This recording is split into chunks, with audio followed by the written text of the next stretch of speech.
सभी को प्रभु का नाम से ब्लेस करता हूं। और आज मैं आपको कहना चाहता हूं क्यों प्रभु का घर जरूरी है। क्यों दाऊद बादशाह को लोगों ने कहा, किसने कहा था, वो हम कौन है कि हम खुदा के घर चलेंगे। आओ हम कौन है, वो हम है जिसने कहा आओ हम मनुष्य को बनाएंगे, आओ हम मनुष्य को बनाएंगे। कहने वाला वो हम, खुदा ने अंदर से उसे कहा, खुदा ने उसके दिल के अंदर से, उसकी रूह से उसे कहा कि चल मेरे घर में।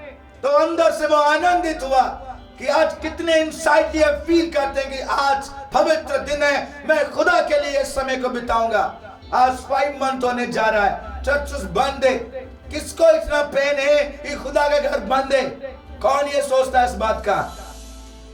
लेकिन धन्य है वो लोग जिन्होंने इस पेन से भी कंटिन्यू प्रभु में बने रहे, कंटिन्यू प्रभु की प्रेजेंस में बने रहे। वो रियली क्राइस्ट उनमें है, उनमें नहीं जो नाम के लिए है। और अपनी एक गीत है, मेरे दोस्त गाते थे बहुत अच्छा, आसमान से रोटी उतरी। वो रोटी खुदा है, उस रोटी को खाने वाले जीवन को पाते हैं। लेकिन आज कई सारे लोग उस रोटी को अपनी रोटियों में दबा रखा है, अपनी रोटियों के नीचे उस रोटी को दबा दिया। वो रोटी अब उनको ढूंढने से भी नहीं मिल रही क्योंकि वो दब गई है। आज कई सारे हम अपने कामों के कारण, अपनी इच्छाओं की पूर्ति के कारण, अपने लोभ लालच के कारण आज हमने खुदा के सारी प्रेजेंस को खो लिया अपनी ही चीजों के लिए। लेकिन एक दिन प्रभु का आवाज उसके जीवन को आवाज देता है। प्रभु की वो आवाज उन व्यक्तियों को आवाज देता है जिनके अंदर चाहत है, जिनके अंदर प्यास है, जिनके अंदर भूख है। दाऊद ने कहा मैं प्यासा हूं, उसके समान जैसी हिरनी जल के लिए प्यासी है। ऐसे प्यासे लोगों को वो आवाज देते हैं। हम आवाज देता है उसे कि आओ मेरे घर में, आओ मेरे पास, आओ मेरे पास कि मैं तुम्हारा बोझ हल्का करूंगा, आओ मेरे पास कि मैं तुम्हें चंगा करूंगा, आओ मेरे पास मैं तुम्हें अनंत जीवन दूंगा। दाऊद बादशाह ने ये बात वचन संहिता में लिखी कि हम उसके घर चलें, हम यहोवा के भवन को चलें। आओ हम पूरा अंदर से फीलिंग थी। कितने लोग इनसाइड ये फील करते हैं आज प्रभु ने मुझे जगाया है कि मैं खुदा के घर जाऊंगा, उसकी उपासना करूंगा। क्यों नीडेड है खुदा का घर? उसके लिए व्यवस्था विवरण उसका 16 अध्याय उसकी 1 आयत से लेके कुछ आयत तक मैं पढ़ने जा रहा हूं। व्यवस्था विवरण 16 अध्याय उसकी 1 आयत से लेके कुछ आयत तक। मैं उन सभी विश्वासियों को आज कहना चाहता हूं, इससे ध्यान से सुने, क्या जरूरी है खुदा का घर। आप अपने घर में वर्शिप कर सकते हैं। कई सारे लोग कहते हैं कि तुम खुद खुदा का घर हो। हमारी बेटी मुझे खुद पूछ रही थी कि पापा ये तो शरीर हमारा परमेश्वर का मंदिर है, तो जब हम खुद मंदिर हैं तो हमें क्या जरूरी है खुदा के घर में जाना? उसके लिए आपको प्रभु के वचन को जानना बहुत जरूरी है, अन्यथा आप उस आशीष से वंचित हो जाएंगे जो खुदा ने अपने प्रजा के लिए ठहराया है। शुरू से खुदा का घर नहीं था, वो मंदिर नहीं थी। लोग कभी कहीं कभी कहीं कभी कहीं पर उसकी उपासना करते, कभी पहाड़ पर, कभी टेंट पर, कभी नदी के साथ। सारे लोग रास्ते पे, उनके लिए खुदा ने वाचा का सिंदूक ठहराया। जहां पर वाचा का सिंदूक रखा गया वो वहीं पर उपासना करते थे। लेकिन ऐसा था नहीं कि खुदा का भवन, क्या जरूरी है खुदा के भवन का? एक मसीह के लाइफ में, एक जो खुदा को अपना उद्धार करता मानता है, उसके लिए व्यवस्था विवरण 16 अध्याय उसके 1 आयत से पढ़ रहा हूं। लिखा है, अबीब महीने के को स्मरण करके अपने परमेश्वर यहोवा के लिए फसह का पर्व मानना, क्योंकि अबीब महीने में तेरा परमेश्वर यहोवा रात को तुझे मिस्र से निकाल के लेकर आया। सबसे पहला कारण है खुदा के भवन में जाने का, वी आर रिडीम्ड। हम छुटकारा पाए हुए लोग हैं, हम गुलामी से आजाद हुए हैं। तुझे तेरे परमेश्वर यहोवा ने रात को अपनी बलवंत भुजाओं से गुलामी से आजाद किया है, तुझे आजादी दी है। खुदा ने मुझे शैतान के बंधनों से आजाद किया है। इसलिए कहां जा रहा है? खुदा के घर में। क्यों? क्योंकि उसने मुझे आजाद किया है। और कहते हैं इसलिए जो स्थान 2 आयत में लिखा है, 2 आयत में लिखा है, तू उसके लिए पर्व माना, उसका धन्यवाद करना। उसने तुझे आजाद किया जब तू जकड़ों में पड़ा हुआ था, जब तुझे शैतान ने बीमारियों से, तकलीफों से, दरिद्रता से, कर्जों से कोड़े मार रहे थे, तुझे कहीं पर सहारा नहीं था। खुदा ने अपनी बलवंत भुजाओं से तुझे आजाद किया, तुझे नया जीवन दिया। तू नए न्यू बर्थ के साथ ब्लेस्ड है। आज तू प्रेयर लाइफ के साथ ब्लेस्ड है। आज तू बाइबल रीडिंग के साथ ब्लेस्ड है। आज तेरा लाइफ प्रेयरफुल है। इसलिए खुदा के घर जाना। क्यों? 2 आयत में लिखा है, 2 आयत में लिखा है, इसलिए जो स्थान यहोवा अपने नाम का निवास ठहराने को चुन लेगा, जो स्थान यहोवा, जो स्थान परमेश्वर, जो स्थान परमेश्वर यहोवा ने चुनना है। मैंने नहीं, आपने नहीं, किसी व्यक्ति ने नहीं, परमेश्वर ने जो स्थान चुना, जो स्थान तेरा परमेश्वर यहोवा अपने नाम के निवास ठहराने के लिए चुनेगा, अपना भवन कह के चुनेगा। और वो जगह प्रभु ही चुनता है, हम नहीं। आज कई सारे लोग कभी वहां माथा टेक लेते, कभी वहां टेक लेते, कभी वहां टेक लेते, कभी कहीं पर, कभी कहीं पर। उनका कोई स्थान नहीं। आपका एक डिसीजन होनी चाहिए, जो स्थान खुदा ने मेरे लिए चुना है, जो स्थान खुदा ने। आज मैं इसीलिए अपने लोगों से बात करना चाहता हूं कि जो स्थान खुदा ने आपके लिए चुना है, आप किधर हो? आपकी आंखें किधर है? कभी कहीं, कभी कहीं, कभी कहीं टेक कर आपको कुछ नहीं मिलेगा। जो स्थान खुदा ने आपके लिए चुना है, परमेश्वर का वचन कहता है, इसलिए जो स्थान यहोवा अपने नाम का निवास ठहराने को चुन लेगा, वहीं पर, वहीं अपने परमेश्वर यहोवा के लिए भेड़, बकरियां, गाय, बैल फंसा करके बलि करना। मतलब जिस स्थान को यहोवा तेरे लिए चुनेगा, जो खुदा का पवित्र स्थान होगा, हाउस ऑफ गॉड, मेरा घर, हर जाति, कुल, हर धर्म, हर एक के लिए प्रार्थना भवन के विख्यात होगा। ये खुदा का वचन है। My house will be prayer house. परमेश्वर का घर प्रार्थना भवन के घर, सबके लिए, सभी जाति, सभी कुल, सभी विश्वासियों के लिए, हर गरीब, हर अमीर, हर एक के लिए, कमजोर के लिए, सबके लिए प्रार्थना का भवन है। जिस जगह को मैं चुनूंगा, तो वहां पर मेरी उपासना करना, आपके चुने हुए जगह पर नहीं, आपके चुने हुए जगह पर नहीं। क्यों? क्योंकि खुदा ने ये नियम ठहराया। जब तू अपने आशीषों को देखना, अपनी चंगाई को देखना, अपने छुटकारे को देखना, अपने बुलंदी आशीषों को देखना, तो सबसे पहले मेरे घर में धन्यवाद करना, जो जगह मैंने तेरे लिए ठहराई है। जब इस्राएल गुलामी से बाहर आया, तो परमेश्वर ने उन्हें कहा, जो जगह मैंने तुम्हें देना, जिन जातियों के बीच में भी तुम गुजर के जाओ, कहीं पर तुम सिर ना झुकाना, कहीं पर तुमने मेरे लिए वासस्थान ना बनाना, जो मैंने ठहराना वही तुम, वहीं पर मेरी उपासना करना। ये इंपॉर्टेंट है कि हमें खुदा का घर जो ठहराया गया है, वहीं पर खुदा के नाम की महिमा करना, क्योंकि खुदा का वचन कहता है। आगे को भी आपको वो वचन समझ आएगी। आगे को परमेश्वर का वचन ये कहता है 5 आयत में, फसह को अपने किसी फाटक के भीतर, जिसे तेरा परमेश्वर यहोवा तुझे दे, बलि ना करना। जो जगह तुझे खुदा दे तेरे रहने के लिए, तेरा घर, तेरा फाटक, तेरी बाउंड्री के अंदर, वहां पर बलि ना करना, वहां पर वचन ना करना, वहां पर तू अपने खुदा के लिए भेंट ना लेना, अपने घर को ही खुदा का घर ना मान लेना। आपका घर आपका है, आपका फाटक आपका है, वो खुदा का नहीं हो सकता। खुदा का चुना हुआ एक स्पेशल प्लेस है, उस प्लेस में जाना ही होगा, क्योंकि वो उसका नियम है, परमेश्वर का हुक्म है सदियों से। और प्रभु का वचन कहता है 6 आयत में कहता है, जो स्थान तेरा परमेश्वर यहोवा अपने नाम का निवास करने के लिए चुन ले, केवल वही जो जगह खुदा अपना निवास स्थान चुने।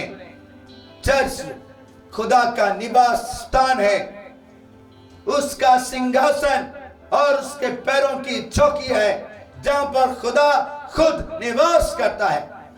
खुदा का निवास स्थान है, उसे खुदा चुनता है, ना कि आप, ना तो मैं। कोई मनुष्य खुदा का स्थान नहीं चुन सकता, उसे खुदा ही चुनता है।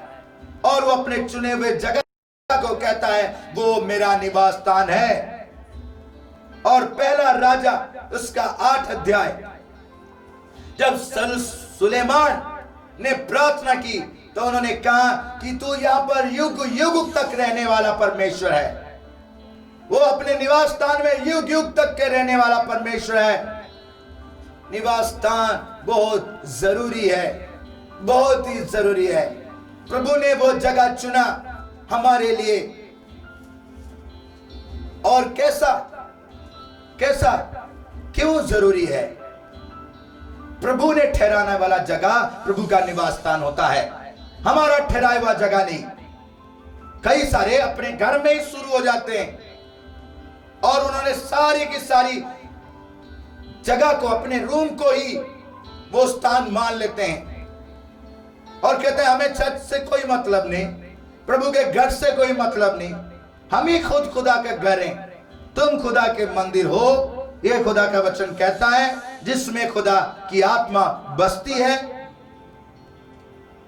लेकिन परमेश्वर का स्थान जिसमें खुदा ने चुना है, वो बहुत इंपॉर्टेंट है कि वो विजिबल बॉडी, वो मंदिर, उस मंदिर में जाना चाहिए, ताकि उसका कनेक्शन, उसका रिलेशन परमेश्वर के साथ बना रहेगा। एक दिन की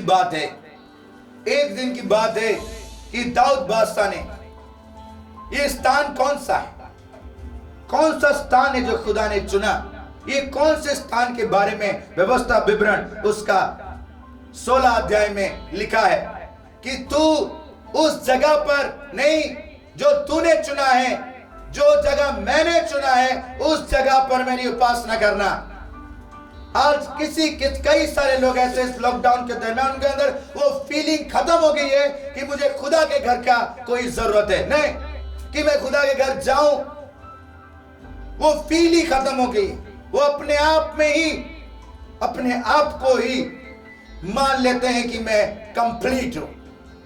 लेकिन मैं आपको कहना चाहता हूं, खुदा का घर बहुत जरूरी है हमारे लिए। उसका रीजन है क्योंकि प्रभु ने कहा जो मैंने ठहराना उसी में तू उपासना करना, उसी में आकर मेरा धन्यवाद करना, उसी जगह पर, क्योंकि वो मेरा निवास स्थान है और मेरी आंखें सदैव उसके ऊपर लगी रहेंगी। और जो कोई उसमें आके प्रार्थना करेगा मैं उसकी सुनूंगा। सुलेमान बादशाह ने यह प्रार्थना की। फर्स्ट किंग, जब आप पहला राजा फर्स्ट किंग उसका 8 अध्याय में पढ़ेंगे तो उसमें परमेश्वर ने इस सुंदर रीति से प्रभु के दास के द्वारा इस बात को कहा। फर्स्ट किंग पहला राजा उसका 8 अध्याय, कि जब भी प्रभु कोई यहां पर प्रार्थना करे तो तू उसकी प्रार्थना सुनना। वो कहता है यहोवा, फर्स्ट किंग चैप्टर 8 वर्स 22 से शुरू है और लिखा 23 में, हे इस्राएल के परमेश्वर, तेरे समान ना तो ऊपर स्वर्ग में और ना नीचे पृथ्वी पर कोई ईश्वर है। तेरे जो दास अपने संपूर्ण मन से अपने को तेरे सम्मुख जानकर चलते हैं, उनके लिए तू अपनी वाचा पूरी करता है और करुणा करता रहता है।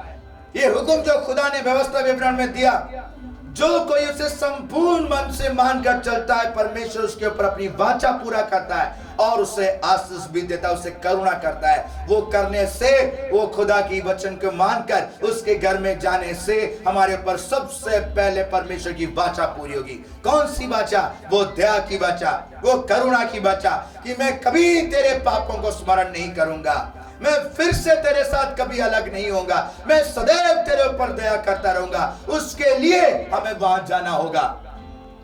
और 28 आयत में लिखा है, तो भी हे मेरे परमेश्वर यहोवा, अपने दास की प्रार्थना और गिड़गिड़ाहट की और कान लगाकर मेरी चिल्लाहट और ये प्रार्थना सुन जो मैं आज तेरे सामने कर रहा हूं, कि तेरी आंख इस भवन की ओर अर्थात इस स्थान की ओर जिसके विषय में तूने कहा है मेरा नाम वहां रहेगा। उस घर में खुदा का नाम रहता है, उस घर में खुदा का नाम रहता है। मैं आपको कहना चाहूंगा, रियल परमेश्वर का घर नाम को ऊपर मायने रखता है। नाम के बिना वो घर खाली है, केवल मिट्टी और पत्थर का है, ईंट और पत्थर और बना बना सजाए हुए सामान के समान है। अगर उसमें नाम नहीं है तो, उस घर में नाम नहीं है तो, और वो नाम है यीशु नाम, वो नाम है यीशु नाम। उस घर में यीशु नाम रहता है, उस घर में यीशु नाम रहता है, इसलिए जो कोई इस घर में जाएगा यीशु नाम लेगा वो बचाया जाएगा। जो कोई भी वहां जाएगा यीशु नाम लेगा वो चंगा हो जाएगा। जो कोई भी उस घर में जाएगा यीशु नाम लेगा, अपनी आंखें धोएगा, वो सिलों से धोते हुए आंखों से अंधापन चला जाएगा। वो नाम उस घर में रहता है। परमेश्वर का वचन कहता है 29 आयत में कि तेरी आंखें उस भवन की ओर लगी रहती हैं। परमेश्वर की आंखें सदैव अपने भवन की ओर लगी रहती है। इसीलिए हमें वहां जाना जरूरी है, क्योंकि वहां जाने से खुदा की नजर हमारे ऊपर होगी, उसकी करम हमारे ऊपर होगी, उसकी रहमत हमारे ऊपर होगी। ये बाइबल है, इसीलिए वो खुदा का घर है। लेकिन आज बहुत दुख की बात है कि खुदा का घर बंद है। हम दुआ करते हैं कि ये जल्द से जल्द खुले, जल्द से जल्द खुले। और आज हम सबको ये प्रेयर करनी चाहिए कि खुदा का भवन खुले, क्योंकि हमें नीड है उसकी, हमें जरूरत है उसकी, क्योंकि उस घर में नाम है, यीशु मसीह का नाम, परमेश्वर का नाम उस भवन में है। जिस नाम से उद्धार है, जिस नाम से छुटकारा है, जिस नाम में जीवन है, जिस नाम में शांति है, वो नाम उस भवन में है। और प्रभु की आंखें उस भवन की ओर लगी हुई हैं। अगर हम पर उसकी नजर नहीं हो रही है, हमारे चारों तरफ अंधकार ही अंधकार है, हमारे चारों तरफ समस्याएं समस्याएं हैं, हमारे पास परेशानियां हैं, और हमारे घर के अंदर हम कई सारी रीति से प्रेयर कर रहे हैं, लेकिन वो प्रेयर हमारे लिए अफेक्ट नहीं हो रहा। हमें उसके घर जाना पड़ेगा, हमें उस भवन में जाना होगा, उस स्थान में जाना होगा जो स्थान परमेश्वर ने हमारे लिए ठहराया है। एक कल की बात है, एक फैमिली बहुत दर्द और तकलीफ में खुदा के घर आए। उनकी वाइफ पाइल्स की प्रॉब्लम में है, और वो कहते हैं कि मैंने सारा पैसा खर्चा कर लिया, डेली दवाइयां खाती हूं, ऑपरेशन भी हो चुका है, लेकिन ये पेन नहीं जाता, और उसके कारण मेरी हालत मरने जैसी हो गई है। हम सभी लोग घर में प्रार्थना करते, लेकिन ये दर्द मुझे नहीं छोड़ता। मैंने उन्हें पूछा प्रार्थना क्यों नहीं करते, तो उनके हस्बैंड कहते हैं हम दिन रात प्रार्थना करते हैं, सुबह उठ के प्रार्थना करते हैं, बाइबल रीडिंग करते हैं, उपवास करते हैं, लेकिन फिर भी ये दर्द में है, और सुबह से खाई नहीं कि ये डरती कि खाने से कहीं और मुझे दर्द ना हो जाए। लेकिन जब वो खुदा के घर आए, क्यों कि उसका रीजन है, क्या हुआ उतनी प्रार्थनाओं का, कहां जा रहा है वो, क्यों नहीं वो हील हुए। लेकिन जब खुदा के घर आए, एक शॉर्ट प्रेयर में इमीडिएटली सारी पेन से तकलीफों से आजाद हो गए। क्या मतलब है उसका खुदा के घर आने का? Something is there, something is there, कुछ है वहां। वो नाम जो खुदा ने आसमान से भेजी, वो रोटी जो स्वर्ग से उतरी, वो सामर्थ जो परमेश्वर के सिंहासन का है, जिसके सामने सारी के सारी सेना स्वर्ग की दंडवत करती है, 24 प्राचीन दंडवत करते, 12 गोत्र दंडवत करते, सारी स्वर्ग की सामर्थ दंडवत करती। वो सिंहासन परमेश्वर के भवन में है, मेरा निवास स्थान है, वो खुदा उस निवास स्थान में रहता है। और हमारी फोकस कहां है? हमारे घर में, हमारी सिचुएशंस में, ओ निवास स्थान बहुत इंपॉर्टेंट है। दाऊद बादशाह ने इस बात के लिए भजन संहिता 27 में कहा, इस बात के लिए वो फैमिली भी तकलीफ में थी, परेशानी में थी, दाऊद बादशाह भी परेशानी में थे, तो उन्होंने भजन संहिता 27 में कहा, यहोवा परमेश्वर मेरी ज्योति मेरा उद्धार है। Psalm 27, यहोवा मेरे जीवन का दृढ़ गढ़ ठहरा है। और 2 आयत में लिखा है, जब कुकर्मियों ने जो मुझे सताते हैं, जब मैं सताया जाता हूं, जब मुझसे कोई वैर रखता है, मेरे विरोधी हैं, मेरे अगेंस्ट रहते हैं, मुझको खा डालने के लिए मुझ पर चढ़ाई की, मुझे मारने के लिए, सताने के लिए, मुझे खत्म करने के लिए मेरे विरुद्ध में चढ़ाए, उन दुष्ट आत्माओं के मेरे ऊपर भेजा कि मैं खत्म हो जाऊं, मुझे खा डालने के लिए मुझ पर चढ़ाई की, तब वे ही ठोकर खा के गिर पड़े। वो सारे दुष्ट खुद ही ठोकर खा के गिर पड़े, वो सारे वैरी खुद ही नष्ट हो गए। चाहे सेना भी मेरे विरुद्ध छावनी डाले तो भी मैं ना डरूंगा, मैं डरूंगा नहीं। चाहे पूरी सेना मेरे विरुद्ध हो जाए, चाहे पूरी संसार मेरे विरुद्ध हो जाए, फिर भी मैं नहीं डरूंगा। क्या कारण है, क्या कारण है? वो कहते हैं कि इतनी सारी प्रॉब्लम मेरे चारों तरफ है, फिर भी मैं नहीं डरूंगा। क्या बात है? वो बात थी, चाहे मेरे विरुद्ध लड़ाई ठन जाए, मेरे विरुद्ध कुछ भी शैतान योजना बनाता रहे, उस दशा में भी मैं हियाब बांधे निश्चिंत रहूंगा। क्या चीज है वो हियाब? किस बात के लिए वो कहते, चाहे मेरा जॉब चला जाए, चाहे मेरी घर चली जाए, मेरे पर कैश हो जाए, फिर भी मेरा विश्वास बना रहेगा। मेरे शरीर में फोड़े ही फोड़े हो जाएं, मेरे दोस्त मेरे विरोध में बोलने लगे, मेरे घर वाले मेरे विरोध में बोलने लगे, तो भी मेरा हियाब बना रहेगा। कोई मेरी मदद करे या ना करे, फिर भी मेरा हियाब बना रहेगा। क्या मतलब है उसका? कैसी ऐसी चीज है जो उन्हें हियाब देता है? और उसका मतलब है 4 आयत, उसका मतलब है 4 आयत, जो सारी की सारी ट्रबल्स को, स्ट्रॉम्स को, सिकनेस को, डिजीज को, एवरी ऑब्जेक्शन को रद्द कर देता है और पीस ले आता है, शांति ले आता है, सामर्थ्य लेके आता है, न्यू डे लेके आता है, रिजरेक्शन लेके आता है, रिस्टोरेशन लेके आता है, डिलीवरेंस लेके आता है, मिरेकल्स लेके आता है। वो क्या है वो चीज? वो ये है, 4 आयत कहती है, एक बार मैंने यहोवा से मांगी है, एक ही बात में मैं लगा रहता हूं, एक ही चीज में उससे मांगते रहता हूं, उसकी यत्न में लगा रहता हूं, उसी काम में लगा रहता हूं, और वो चीज है कि मैं जीवन भर यहोवा के भवन में रहने पाऊंगा। हालेलुया! कि मैं जीवन भर यहोवा के भवन में रहूंगा, जीवन भर यहोवा के भवन में। यहोवा का भवन उसका दृढ़ गढ़ है, यहोवा का भवन उसके लिए उस स्ट्रोम में भी हियाब है, यहोवा का भवन उसके लिए उन दुष्टों के सामने बुलंदी के साथ खड़े होने के लिए, डर की आत्मा को कुचलने के लिए, डिप्रेशन को कुचलने के लिए यहोवा का भवन उसे रास्ता दिखाता है। वो कहता, मैं एक ही वर मांगा जो यहोवा के भवन में रहने पाऊंगा, जिससे यहोवा की मनोरथा पर दृष्टि लगाए रहूंगा और उसके मंदिर में ध्यान किया कराऊंगा। खुदा का भवन ही हमें